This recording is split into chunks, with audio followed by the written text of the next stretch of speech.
യേശുവിൽ ഏറ്റവും വാത്സല്യമുള്ള വികാരിയച്ച സഹകാർമ്മികരായ വൈദികരെ, ഡീക്കൻ, ബഹുമാനപ്പെട്ട സിസ്റ്റേഴ്സ്, പ്രിയ സഹോദരി സഹോദരന്മാരെ, അനുജന്മാരെ, അനുജത്തിമാരെ, വളരെ വളരെ വളരെ ശ്രദ്ധാപൂർവം നമ്മൾ ഇന്നത്തെ സുവിശേഷ ഭാഗം കേട്ടു. അവസാനം പറഞ്ഞ ആ വരി ഒരു കടുകുമണിയോളം, കുട്ടികൾക്ക് പറയാമോ?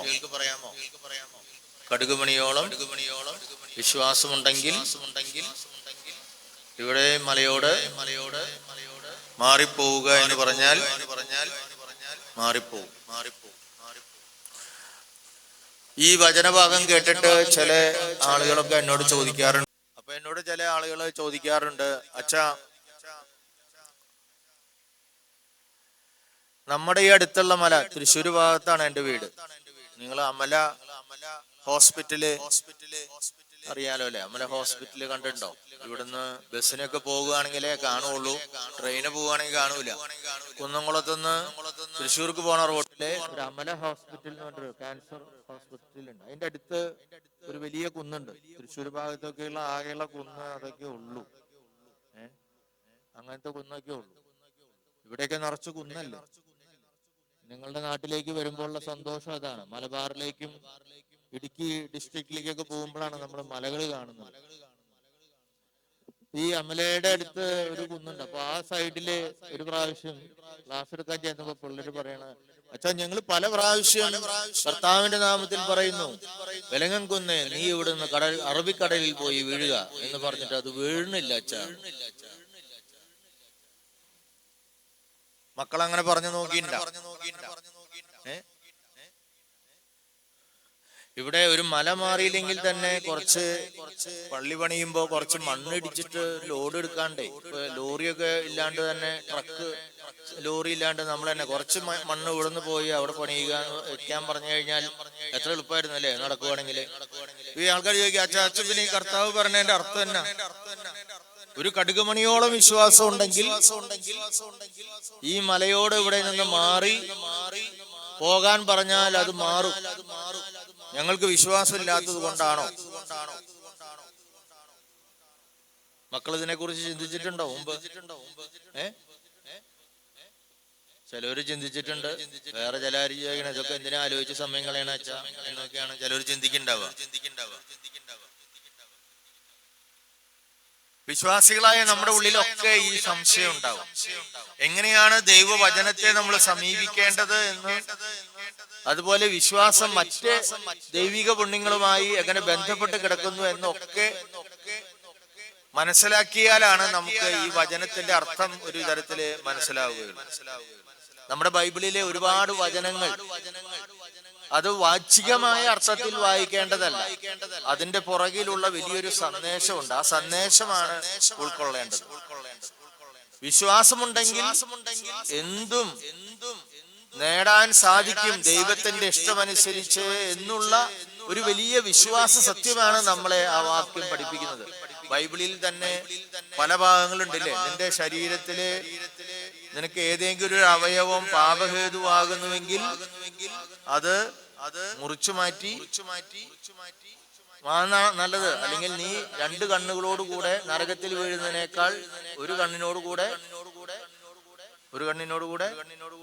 സ്വർഗത്തിൽ പോകുന്നതാണ്. അങ്ങനെയൊക്കെ പറഞ്ഞ കാര്യം കൃത്യമായിട്ട് നമ്മൾ പാലിക്കുകയാണെങ്കിലേ നമ്മുടെ ശരീരത്തിൽ നിന്ന് എന്തെങ്കിലും അവയവം ഉണ്ടാവുമോ? ഞാൻ ഇടയ്ക്ക് ചിന്തിച്ചു നോക്കിയിട്ടുണ്ട്. ടീച്ചറുടെ എങ്ങനെയാ വല്ലതും കാണോ? സിസ്റ്റേഴ്സിന്റെ അനുഭവം, ചാക്കോച്ചന്റെ അനുഭവം തന്നെയല്ലേ? ഒരു എണ്ണവും കാണൂല. നമ്മുടെ ഏതെങ്കിലുമൊക്കെ നമ്മൾ കണ്ണടക്കം പാലിക്കേണ്ടടുത്ത് കണ്ണടക്കം പാലിച്ചില്ല. പിന്നെ നേരം വെളുത്ത രാത്രിയാവുന്നവരെ ആരെങ്കിലും ഒന്ന് കുറ്റം പറഞ്ഞില്ലെങ്കിൽ നമുക്ക് എങ്ങനെയൊരു സമാധാനം കിട്ടണേ, ഉറങ്ങാൻ അല്ലേ? അപ്പൊ 2 കുറ്റം പറഞ്ഞു. അപ്പൊ അത് നാവ് മുറിച്ചു മാറ്റുവാണെങ്കിൽ പിന്നെ എന്ത് ചെയ്യാൻ പറ്റും? അവസാനം വരുമ്പോ നമ്മുടെ ജീവിതത്തിൽ ഒന്നും ഉണ്ടാവില്ല. അച്ഛൻ റൂമിൽ ഇതിനെ കുറിച്ച് വല്ലതും പുതിയതായിട്ട് പഠിച്ചിട്ടുണ്ടോ എന്ന് എനിക്ക് അറിഞ്ഞൂടാ. ചില വാക്കുകള് വാചികമായിട്ട് നമ്മള് മനസ്സിലാക്കിയാൽ അത് വാചികമായിട്ടല്ല മനസ്സിലാക്കുന്നത്. അതായത് അത്ര പോലും പ്രധാനപ്പെട്ട കാര്യമാണ് നീ പാപം ചെയ്യാതിരിക്കുക എന്ന് പറയാൻ വേണ്ടിയിട്ടാ. നമ്മുടെയൊക്കെ വീടുകളിൽ ഇപ്പത്തെ മക്കളോട് പറയുന്നുണ്ടാവില്ല, ആകെ 2 ഒക്കെ അല്ലേ ഉള്ളൂ. മോന്റെ വീട്ടിൽ എത്ര എണ്ണം ഉണ്ട് മക്കള്? നിനക്കല്ല, നിനക്ക് കൂടി 2 ഉള്ളൂ അല്ലെ? നീയും പിന്നെ പെങ്ങളാണോ അനീത്തിയാണോ? അനിയൻ 2 ഉള്ളൂ. പണ്ടൊക്കെ ഞങ്ങൾ അമ്മമാര് പറയടാ, നീ ഇനി അപ്പന്റെ കീശേന്ന് പൈസ കട്ടെടുത്ത ചട്ടകം പഴിപ്പിച്ച് നിന്റെ തൊട വെക്കും. പണ്ടത്തെ ഏറ്റവും വലിയ ശിക്ഷയാണ് അത്. ചട്ടകം എന്നൊക്കെ പറഞ്ഞ പിള്ളേർക്ക് ഇപ്പൊ മനസ്സിലാവില്ലായിരിക്കും. നമ്മൾ വേറെ വല്ല മ്യൂസിയത്തിൽ പോയി കാണിക്കേണ്ടി വരും. ചട്ടകം എന്ന് പറഞ്ഞ സാധനം ഉണ്ട് ഇവിടെ ടീച്ചറെ ഇവിടെ ഉണ്ട്. അത് ശരി. ഇങ്ങനെ ഈ അരിയൊക്കെ പൊടിക്കൊക്കെ ഉണക്കണ ഒരു സാധനം, അങ്ങനെയല്ല ഇറക്കണത്, അങ്ങനത്തെ ഒരു സാധനമൊക്കെയാണ്. അത് പഴുത്തു കഴിഞ്ഞാൽ ഭയങ്കര അല്ലേ, അത് തൊട വെക്കാന്ന് പറഞ്ഞാൽ അടിയാണ്, സൈലൻസർ അടിക്കണ പോലത്തെ ഒരു വികാരമാണ്. അപ്പൊ അത് ഭയങ്കര പേടിയാണ്. അപ്പൊ അമ്മ പറയണേ, ഇനി നീ ബെല്ലം ബെല്ലം എന്നൊക്കെ നമ്മൾ കട്ടെടുക്കണേ. ബെല്ലം എന്നൊക്കെ പറഞ്ഞാൽ നിനക്കറിയോ, ഈ പണ്ട് ഈ ശർക്കരയുടെ ഒരു കഷ്ണമൊക്കെ അങ്ങനെ അച്ചായിട്ട് വരുമായിരുന്നു. അപ്പൊ ചെറിയ ചെറിയ കാര്യങ്ങളൊക്കെ ചെയ്താൽ ഒരു ബെല്ലം ഇടയ്ക്ക് പോകുമ്പോൾ പഠിക്കുന്നതിന്റെ ഇടയിൽ പോയിട്ട് ഒരു ബെല്ലെടുത്തു വായിലിട്ടു. അപ്പൊ ഇങ്ങനെയൊക്കെയുള്ള നിങ്ങളൊക്കെ റേഞ്ചിലല്ല. നിങ്ങൾക്കിപ്പോ ഐസ്ക്രീം അങ്ങനത്തെ വലിയ വലിയ സാധനങ്ങളൊക്കെ തിന്നണ സാധനത്തിലായിരിക്കും. ഞങ്ങളുടെ കാലത്ത് ബെല്ലൊക്കെയാണ് ഏറ്റവും വലിയ സാധനം. അപ്പൊ ഇനി നീ വെല്ലം കട്ടെടുത്ത നിന്റെ തൊടയില്, പക്ഷെ അമ്മ ഒരിക്കലും വെക്കില്ല. കാരണം വെച്ചാ പിന്നെ അമ്മ തന്നെ ശുശ്രൂഷിക്കണ്ടേ. പക്ഷെ അതിന്റെ അർത്ഥം എന്താണ്? നീ കട്ട് കഴിക്കുന്നത്, ചോദിക്കാതെ എടുക്കുന്നത്, ഒരു ചട്ടകം നിന്റെ തൊടയിൽ വെച്ച് നിന്നെ പീഡിപ്പിക്കുന്നതിനേക്കാൾ ഗൗരവമുള്ള തെറ്റാണ് മോനെ എന്ന് പറയാൻ വേണ്ടിയിട്ടാണ്. ഇതുപോലെ തന്നെയാണ് കടുകുമണിയോളം വിശ്വാസം ഉണ്ടെങ്കിൽ ഈ മല മാറിപ്പോകും എന്ന് പറയേണ്ട അർത്ഥം അത്രമാത്രം ശക്തമാണ് വിശ്വാസത്തിന്റെ ശക്തി എന്ന് പറയുക എന്നുള്ളതാണ് കർത്താവിന്റെ ഉദ്ദേശം. നിങ്ങൾക്ക് വിശ്വാസമുണ്ടെങ്കിൽ എന്തും സംഭവിക്കാം, പക്ഷെ എന്തും നേടാം. പക്ഷെ എന്തും നേടാം എന്ന് പറഞ്ഞാൽ ഈ വിശ്വസിക്കുക എന്ന് പറയുന്ന വാക്കിന്റെ അർത്ഥം ശരണം എന്ന് പറയുന്ന ദൈവിക പുണ്യവുമായിട്ട് ബന്ധപ്പെടുത്തി നമുക്ക് മനസ്സിലാക്കാൻ പറ്റുള്ളൂ. വിശ്വസിക്കുക എന്ന് പറഞ്ഞാൽ ശരണം പ്രാപിക്കുക. എന്നെ സൃഷ്ടിച്ച ദൈവത്തിൽ ശരണം പ്രാപിക്കുകയാണെങ്കിൽ എനിക്ക് നേടാൻ പറ്റാത്തതായിട്ടുള്ള ഒരു കാര്യവും ഈ ലോകത്തിലുള്ള ഇല്ല എന്ന് മനസ്സിലാക്കിക്കൊണ്ട് ദൈവത്തെ വട്ടം കെട്ടിപ്പിടിച്ച് ദൈവത്തിൽ ആശ്രയം വെക്കുന്നതിനെയാണ് ഈ വിശ്വാസം എന്നൊക്കെ പറയുന്നത്. പക്ഷെ നമ്മുടെ ജീവിതത്തിലൊക്കെ വിശ്വാസം എങ്ങനെയാണ് നമ്മുടെ ജീവിതത്തിലേക്ക് വന്നത്? ചെറിയ ചെറിയ അടയാളങ്ങളിലൂടെ അല്ലെ? ചെറിയ ചെറിയ അടയാളങ്ങളിലൂടെയാണ് നമ്മൾ വിശ്വസിക്കാൻ പഠിച്ചത്. നമ്മള് അങ്ങനെയാണ് നമ്മുടെ ഉള്ളിലേക്ക് കയറിയിട്ടുള്ളൂ. പക്ഷെ ഉദാഹരണമായിട്ട് ഞാൻ 10ാം ക്ലാസ് പരീക്ഷ എഴുതിയപ്പോ എനിക്ക് ഭയങ്കര ബുദ്ധിമുട്ടായിരുന്നു കണക്ക്. മക്കൾക്ക് കണക്ക് എളുപ്പമാണോ? അങ്ങനെ ഒരു വിഷയം ഇല്ല ഇപ്പൊ. അവൾക്കൊന്നും ഒരു വിഷയമില്ല എന്ന് പറഞ്ഞത്. കണക്കൊക്കെ എന്ത് കണക്ക് അല്ലേ, ഒരു ബുദ്ധിമുട്ടില്ല അവൾക്ക്. എനിക്ക് ഭയങ്കര, ഞാനൊരു മരമണ്ടനായിരുന്നു കണക്കില്. അപ്പോ പള്ളിക്കൂടത്തെന്ന് പറഞ്ഞു ഈ കൊല്ലം പാവർട്ടി ഹൈസ്കൂളിൽ 5 പേർക്ക് ഫസ്റ്റ് ക്ലാസ് കിട്ടണമെന്ന് ടീച്ചർമാരായിട്ട് പ്രഖ്യാപിച്ചു. എന്നിട്ട് അതില് 5ാമത്തെ ആളായിട്ട് എന്നെയും വെച്ചു. അന്ന് ഫസ്റ്റ് ക്ലാസ് കിട്ടുക എന്ന് പറഞ്ഞാൽ ഭയങ്കര പാടാ. അച്ഛൻ്റെ ഒക്കെ കാലത്ത് സെയിമാണോ? അപൂർവമാണ്. 600 മാർക്ക്. First class എളുപ്പല്ല. എന്റെ കാലഘട്ടത്തില് അത് 1000-ൽ ഉണ്ടാവും. അന്ന് അച്ഛന്റെ കാലഘട്ടത്തിൽ ടോട്ടൽ 600 ആയിരുന്നു അല്ലെ? എന്റെ കാലത്ത് ടോട്ടൽ 600 ആയിരുന്നു. ശരിയാ. അപ്പൊ ഫസ്റ്റ് ക്ലാസ് കിട്ടണമെങ്കിൽ 360 മാർക്ക് വേണം. അപ്പൊ അങ്ങനെ നമ്മൾ തമ്മിൽ അധികം പ്രായ വ്യത്യാസം ഇല്ലല്ലോ. ഞാൻ അച്ഛൻ വളരെ ചെറുപ്പാന്ന് വിചാരിച്ചു.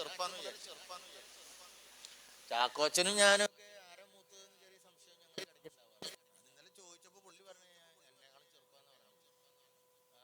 40 വയസ്സ് പുള്ളി പറയണില്ല. പുള്ളി പറയണത് പുള്ളിയുടെ വയസ്സ് പറയാൻ പാടില്ല. പക്ഷെ എന്നെക്കാളും 5-6 വയസ്സ് കുറവാണ് പുള്ളിക്ക്. ഞാൻ എന്നെക്കാളും ഒരു 7 വയസ്സ് കൂടുതലാണെന്ന് വിചാരിച്ചിരുന്നപ്പോ കണക്കൂട്ടി വരുമ്പോ പുള്ളി ഇപ്പൊ എന്നെക്കാളും 6 വയസ്സ് കുറവാണ്. അപ്പോ അല്ല, വയസ്സിനെ കുറിച്ചല്ലല്ലോ നമ്മൾ പ്രഭാഷണം പറയുന്നത്, ഇതിനെ കുറിച്ചാണ് നമ്മൾ പറയണത്. അപ്പൊ അങ്ങനെ മാർക്ക് കിട്ടണം എന്ന് പറഞ്ഞു, പഠിക്കണം എന്ന് പറഞ്ഞു. അങ്ങനെ പഠിക്കാനൊക്കെ നോക്കി. പക്ഷെ ഇനി കണക്കിൽ 2 തരം സാധനം ഉണ്ട്. ഒരു എയും ഉണ്ട് ബിയും ഉണ്ട് ഇല്ലേ? ഒരെണ്ണത്തില് പൈ എന്നൊക്കെ പറയുന്ന സാധനല്ലേ, ലോകരിതം ഇങ്ങനെ ഇട്ടിട്ട് വരയിട്ടിട്ട് ഇങ്ങനെ ഒരു സാധനമൊക്കെ ഇടണം. അങ്ങനെ ഒരു സാധനം ഉണ്ടോ ഇപ്പൊ? അങ്ങനെയൊന്നും എനിക്ക് അറിയാൻ പാടില്ല. ഇതിൽ കണക്കിന്റെ ടീച്ചർമാരൊക്കെ ഉണ്ടാവും. ആ സാധനം എനിക്ക് ഭയങ്കര വിഷമമാണ്. വീലിങ്ങനെ വരച്ച് വിസ്തീർണം കാണുക, അതൊക്കെ ഇച്ചിരി എളുപ്പമായിരുന്നു. ഞാൻ ഈ എ ഭാഗം പഠിച്ചിട്ട് പരീക്ഷയൊക്കെ എഴുതി. വേറൊരു സുഹൃത്ത് എന്നെ കുറെ അത് പഠിക്കാൻ സഹായിച്ചു. എന്നിട്ട് ഇവിടെ പരീക്ഷ എഴുതി കഴിഞ്ഞ് വന്നിട്ട് ഞാൻ അങ്ങനെ കണക്ക് കൂട്ടി നോക്കി, ഇതിൽ എന്തുമാത്രം ജയിക്കുന്നു. ഈ 50-ൽ 17.5 മാർക്ക് കിട്ടിയാലേ ജയിക്കുള്ളൂ പേപ്പർ. ഞാൻ എത്ര കണക്ക് കൂട്ടിയിട്ട് എനിക്ക് 16 മാർക്ക് കിട്ടണം. അപ്പൊ വഴിയിൽ നിന്ന് തന്നെ പാവർട്ടിയിൽ നിന്ന് ചിറ്റാട്ടൊരു കണക്ക് കൂട്ടി വന്ന് വീട്ടിൽ വന്നപ്പോഴേക്കും ഞാൻ കരയാൻ തുടങ്ങി. ഞാൻ എൻ്റെ മുറിയിൽ കയറി ഇരുന്ന് കരയുവാണ്. അപ്പൊ കുറെ നേരം കഴിഞ്ഞപ്പോ അമ്മ വന്നു, ആ മോനെ നീ ചായ കുടിക്കണില്ലേ? എന്റെ അമ്മയെ ഞാൻ തോക്കും എന്നും പറഞ്ഞിട്ട് ഇരുന്ന് കരയാണ്. അപ്പൊ അമ്മ നീ വാതിൽ തുറക്ക്, തോക്കാണ്, നമുക്ക് ചായ കുടിച്ചിട്ട് തോക്കാലോ, വാതിൽ തുറക്കടാന്ന്. അങ്ങനെ വാതിൽ തുറന്ന് ഇതൊക്കെ നോക്കിട്ട് പറഞ്ഞു, മോനെ എന്താ എത്ര കിട്ടണുള്ളൂ? അത് ശരി, നീ എന്തൊട്ടി പറയണേ? ഞാൻ ഇവിടെ നീ കണക്ക് പരീക്ഷ നടത്തുന്ന നേരത്ത് 2 കൈയും വിരിച്ചു പിടിച്ച് കണ്ണൊഴുക്കി പ്രാർത്ഥിക്കുമായിരുന്നു. എന്റെ മോനെ മിനിമം 20ന്റെ മീതെ മാർക്ക് കിട്ടുന്ന കർത്താവ് എന്നോട് പറഞ്ഞതാണ്. നിനക്ക് അമ്മയില് വിശ്വാസം ഉണ്ടോ? അമ്മയുടെ പ്രാർത്ഥനയില് വിശ്വാസം ഉണ്ടോ? എന്നാ മോനെ ഒരു കുഴപ്പമുണ്ടാവില്ല, 20ൽ കൂടുതൽ നാളത്തെ കണക്ക് പഠിക്കുക എന്ന് പറഞ്ഞ് വേഗം ചായ തന്നു വിട്ടു. പിന്നെ ഞാൻ ഒക്കെ മറന്നു. അമ്മയല്ലേ പറയണേ, അമ്മ ഭയങ്കര പ്രാർത്ഥനക്കാരിയാണ്, ഭയങ്കര വിശ്വാസമുള്ള. അമ്മ പറഞ്ഞ അതുപോലെ അച്ചട്ടൻ നടക്കും. അപ്പൊ ഈ അച്ഛനൊക്കെ എന്റെ അമ്മേനെ വന്ന് മുത്തിയതൊക്കെ ഞാൻ ഓർക്കുന്നുണ്ട്. എന്ന് വെച്ച് കഴിഞ്ഞാൽ പാരലൈസ്ഡായിട്ട് ചാവാൻ എല്ലും തൊലിയായിട്ട് കിടക്കുന്ന അവസരത്തില് ഈ അച്ഛൻ വന്ന് എന്റെ വീട്ടിൽ വന്ന്, അന്ന് ബ്രദറാണ്, അമ്മയെ മുത്തിയതൊക്കെ ഓർക്കുന്നുണ്ട്. അപ്പൊ അമ്മ അങ്ങനെ ഒരു ബോധമില്ലാണ്ട് കിടക്കുവാണ്. അപ്പൊ അന്ന് അമ്മ പറഞ്ഞ പിന്നെ അതിൽ സംശയമില്ല. നമ്മൾ പഠിച്ചു, അടുത്ത വിഷയങ്ങളൊക്കെ പഠിച്ചു. പരീക്ഷയുടെ മാർക്ക് വന്ന ഫസ്റ്റ് ക്ലാസ് എനിക്ക് കിട്ടിയില്ല.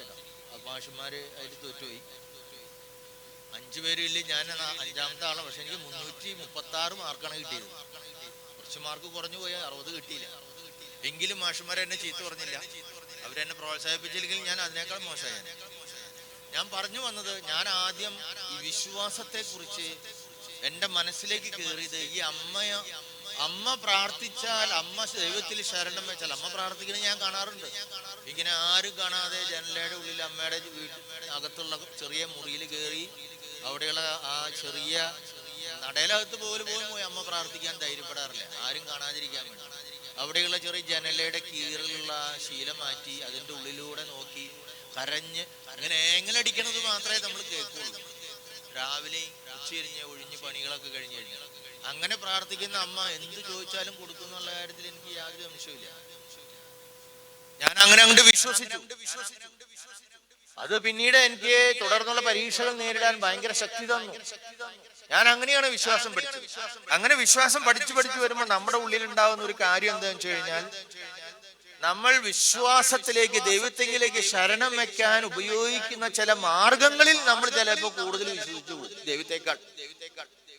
ഞാൻ പറഞ്ഞു പിടികിട്ടിയ, നമ്മൾ ദൈവത്തിലുള്ള വിശ്വാസത്തെ പ്രകടിപ്പിക്കാൻ, ശരണം വെക്കാൻ, എനിക്ക് ദൈവത്തിൽ ശരണമുണ്ട് എന്ന് കാണിക്കാൻ നമ്മൾ ഉപയോഗിക്കുന്ന ചില പ്രതീകങ്ങളുണ്ട്. അതില്ലാണ്ട് നമുക്ക് ജീവിക്കാൻ പറ്റില്ല. മനുഷ്യരല്ലേ, നമുക്കൊക്കെ ദൈവത്തെ പറയാൻ പറ്റില്ല. എന്തെങ്കിലും മാർഗം വേണം. അപ്പൊ ഞാൻ എന്റെ കഴുത്തില് ഇവിടെ ഇതായോണ്ട് തപ്പി പിടിക്കാൻ ഇച്ചിരി പാടായി. ഞാൻ കൊന്ത ഇട്ടിട്ടുണ്ട്. കൊന്ത മാത്രമല്ല ഇടുക, പ്രസംഗമൊക്കെ പറയുമ്പോ ഞാൻ ഒരു വെന്തിങ്ങ കൂടി ഇടും. കാണാൻ പറ്റുന്നുണ്ടോ നമുക്ക്? ഇല്ല അല്ലെ? കണ്ണ് പോയവർക്ക് കാണൂല, കണ്ണുള്ളവർക്ക് കാണാം. മക്കൾ കാണുന്നുണ്ടോ? വെന്തിങ്ങ കാണുന്നുണ്ടോ? ബാക്കിലിരിക്കണ അപ്പാപ്പന്മാർക്കൊന്നും കാണാൻ വഴിയില്ല. CC അടഞ്ഞ് പോകാറായവരെങ്ങനെ കാണുന്നതൊക്കെ സിസ്റ്ററിന് കാണാൻ പറ്റുന്നുണ്ടോ? സിസ്റ്ററിന് എന്റെ പ്രായം തന്നെയാണോ അല്ലെ?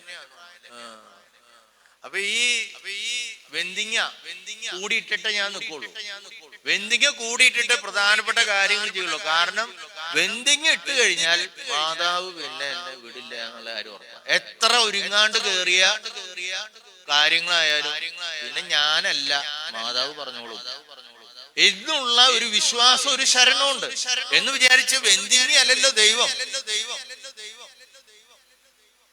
വെന്തിങ്ങ ഇടാത്ത ദിവസങ്ങളിൽ പോലും ചിലപ്പോ അയ്യോ ഞാൻ വെന്തിങ്ങ ഇട്ടില്ലല്ലോ തമ്പുരാനെ എന്ന് തമ്പുരാനോട് പറയാ. പിന്നെ വെന്തിങ്ങ അല്ലടാ, ഞാനല്ലേ നിന്നെ ജയിക്കണേ, വെന്തിങ്ങ നിനക്ക് അതിനെ ഒരു മനുഷ്യനൊരു ഉറപ്പ് കയറാൻ വേണ്ടി തരണതാണ്. നിന്റെ വിശ്വാസത്തെ പ്രകടിപ്പിക്കുന്ന ഏറ്റവും വലിയ സൂചനയാണ്. എന്റെ അടുത്ത് വരുന്ന ഏതൊരാളും ബുദ്ധിമുട്ടായിട്ട് വരുന്ന ആൾക്ക് ഞാൻ ഇന്ന് വെന്തിങ്ങ കൊടുക്കും. നിങ്ങള് ജോസഫ് അന്നംകുട്ടി ജോസഫ് എന്നൊക്കെ ചിലപ്പോ പിള്ളേര് വല്ലവരും കേട്ടിട്ടുണ്ടോ? വല്ലവരും ജോസഫ് അന്നംകുട്ടി ജോസഫ്. ആ സിസ്റ്റർ വളരെ വളരെ ആൾക്ക് തന്ത വൈബൊന്നുമില്ല. ആള് വളരെ കൂളായിട്ട് പിള്ളേരുടെ കാലഘട്ടത്തില് പിള്ളേരൊക്കെയാണ് അത് വായിക്കണേ കൂടുതലും. ടീച്ചർ വായിക്കണമെന്ന് വെറുതെ ചിരിക്കുന്നുണ്ട്. അപ്പൊ ടീച്ചർ വായിക്കുന്നുണ്ട്. ഈ ജോസഫ് അന്നംകുട്ടിക്ക് ഇപ്പൊ കല്യാണം കഴിഞ്ഞു, രഹസ്യമായിട്ട് കല്യാണം കഴിച്ചത്. അപ്പൊ ഞാൻ അവനും അവൾക്കും ഞാൻ അന്ന് 2 വാക്കൊക്കെ പറഞ്ഞായിരുന്നു. പ്രശ്നം പറഞ്ഞ ആൾക്ക് 2 വാക്ക് ആകെ കൊടുത്ത സമ്മാനം ഓരോ വെന്തിങ്ങയാണ്. ചിലപ്പോ വഴിയിലെ സെമിനാരി പറമ്പിലെ അവിടെ ഇവിടെയൊക്കെ മണ്ണിൽ പോയി കിടക്കുന്ന ചില കാണാണ്ട് കുരിശൊക്കെ ഇങ്ങനെ തേഞ്ഞു മാഞ്ഞ് ചിലപ്പോ തുരുമ്പൊക്കെ പിടിച്ച തുരിശുണ്ടാവും. ചിലപ്പോ അവൻ എന്റെ അടുത്ത് വരുമ്പോ എന്തെങ്കിലുമൊക്കെ ചോദിച്ചു, മോനെ നീ ഈ തുരുമ്പ്, ഈ കർത്താവ് അനാഥനായിട്ട് മണ്ണിൽ പെട്ടുപോയതാ, നീ ഇതെടുത്ത് കീശയിൽ വയ്ക്കേ, നിന്റെ കാര്യങ്ങൾ നടക്കും. നമുക്കെല്ലാവർക്കും ഇങ്ങനെയുള്ള ചില പ്രതീകങ്ങളും അടയാളങ്ങളും വേണം. പക്ഷെ ആ കുരിശാണ്, തുരുമ്പ് പിടിച്ച കുരിശാണ് എന്നെ രക്ഷിക്കുന്നത് എന്ന് നമ്മൾ വിചാരിക്കരുത്. അത് ദൈവത്തിന്റെ ശരണം പ്രാപിക്കാൻ ദൈവം നമ്മുടെ മുന്നിൽ നമുക്കായി നൽകിയ ഒരടയാളമാണ്. ഞാൻ നിങ്ങളോട് പറഞ്ഞു മനസ്സിലായത് വിചാരിക്കുന്നു. വിശ്വാസത്തെ തെറ്റിദ്ധരിക്കുകയാണ് നമ്മൾ പലപ്പോഴും. ഈ നേരത്തെ സൂചിപ്പിച്ചതുപോലെ ഇവിടെ നിന്ന് വിശ്വാസത്തോടുകൂടെ കടുകുമണിയോളം വിശ്വാസം ഉണ്ടെങ്കിൽ ഈ മല മാറിപ്പോകുമെന്ന് ഞാൻ പറഞ്ഞപ്പോൾ അത് അക്ഷരാർത്ഥത്തിലുള്ള അർത്ഥമല്ല അതിനെ നമ്മൾ മനസ്സിലാക്കേണ്ടത്. അത്രമാത്രം ദൈവത്തിൽ ശരണം വെച്ചാൽ മാത്രമാണ് നമ്മുടെ വിശ്വാസം പൂർണ്ണമാകുകയുള്ളൂ. കാരണം ദൈവത്തെ കൊണ്ട് സാധിക്കാത്തത് ഒന്നുമില്ല. ആ ദൈവത്തിന്റെ ഛായയിലും സാദൃശ്യത്തിലാണ് നമ്മൾ സൃഷ്ടിക്കപ്പെട്ടത്. ആ ദൈവത്തെയാണ് നമ്മൾ വിശുദ്ധ ബലിയിൽ സ്വീകരിക്കുന്നത്. ആ വിശുദ്ധ കർത്താവിനെ തന്നെയാണ് നമ്മൾ ഓരോ കൂദാശകളിലും പരികർമ്മം ചെയ്യുമ്പോൾ അനുഭവിക്കുന്നത്. ആ ദൈവത്തിലുള്ള വിശ്വാസത്തെ പ്രകടിപ്പിക്കുവാൻ ഉള്ള ഒരു ശൈലിയാണ്. ഇനി അതുകൊണ്ട് മാത്രം നമുക്ക് കാര്യങ്ങൾ നടക്കില്ല. എന്താണ് ഈ വിശ്വാസം എന്ന് പറയുന്ന പുണ്യം? ശരണം എന്ന് പറയുന്ന പുണ്യത്തിനോട് ചേർന്ന് നിൽക്കുന്നത് പോലെ ഉപവിയുമായിട്ട് ചേർന്ന് നിൽക്കുന്നതാണ്, സ്നേഹമായിട്ട് ചേർന്ന് നിൽക്കുന്നതാണ്. എന്തിനാണ് നമ്മൾ ദൈവത്തിൽ ശരണം വെക്കുന്നത്? നമുക്ക് എന്തെങ്കിലും വ്യക്തിപരമായി കിട്ടാൻ വേണ്ടി മാത്രമല്ല, മറ്റുള്ളവർക്ക് നന്മ ചെയ്യാൻ വേണ്ടിയാണ്. ദൈവത്തിന്റെ ഇഷ്ടം ഈ ഭൂമിയിൽ നടക്കാൻ വേണ്ടിയാണ്. ഇപ്പൊ നമ്മൾ ആരെങ്കിലും വിചാരിക്കുകയാണ്, എനിക്കിട്ട് പാര വെച്ച ഒരു ചേട്ടൻ തെങ്ങുമ്മ കയറുമ്പോ നിലത്ത് വീണ് കാലൊടിയട്ടെ, ഞാൻ ശരണത്തോടു കൂടെ ദൈവത്തെ പ്രാർത്ഥിക്കും. അങ്ങനെയൊക്കെ ചില ആൾക്കാർ പ്രാർത്ഥിക്കുന്നവരില്ലേ? ഇപ്പൊ ഇവിടുത്തെ ചെറുപ്പക്കാർക്ക് ആ അധ്യാപകൻ ബസ് കയറി ചാവട്ടെ, അയാൾ എന്നെ കൊണ്ട് 100 അല്ലേ? നമ്മളൊക്കെ ചെറുപ്പത്തിലെ അങ്ങനെയൊക്കെ ചിലപ്പോ ചാവണ കേസില്ലായിരിക്കും അല്ലെ, അയാളുടെ കാലൊടിയട്ടെ എന്നൊക്കെ ആയിരിക്കും ചിലർ പ്രാർത്ഥിക്കുന്നത്. ഇപ്പൊ നിങ്ങൾ വല്ലവരും പ്രാർത്ഥിക്കണ്ട ഈ ടീച്ചറുടെ കാലൊടിയട്ടെ എന്ന് പ്രാർത്ഥിക്കണ്ട. ഈ ടീച്ചർ പള്ളിയിൽ വന്നിരുന്ന് ഞങ്ങളെ ഡിസിപ്ലിനായിട്ട് ഇരുത്താൻ നോക്കണു. പിന്നെ ആ ടീച്ചർ എവിടെ ഇരുന്ന് ഇടയ്ക്കിടയ്ക്ക് നോക്കുന്നുണ്ട് പിള്ളേർ കളിക്കണ്ടോ എന്നൊക്കെ നോക്കണു. ഈ ടീച്ചർക്ക് നിറച്ച് ചൊറി വരട്ടെ എന്നൊക്കെ പ്രാർത്ഥിക്കാൻ തുടങ്ങിക്കഴിഞ്ഞാൽ അല്ലെ, നമ്മൾ പിള്ളേരൊക്കെ ആകുമ്പോ അങ്ങനെ ചിലപ്പോ പ്രാർത്ഥിച്ചു പോകും. അതൊന്നും തമ്പുരാൻ നടത്തി തരൂല. അവർക്ക് ചൊറി ഉണ്ടാവില്ല എന്ന് മാത്രമല്ല, അവരെ കൂടുതൽ ഭംഗിയുള്ളവരായിട്ട് മാറും. കാരണം നമ്മൾ പ്രാർത്ഥിക്കുന്ന കാര്യം ദൈവത്തിന്റെ ഇഷ്ടത്തിന് ചേർന്നതായിരിക്കണം.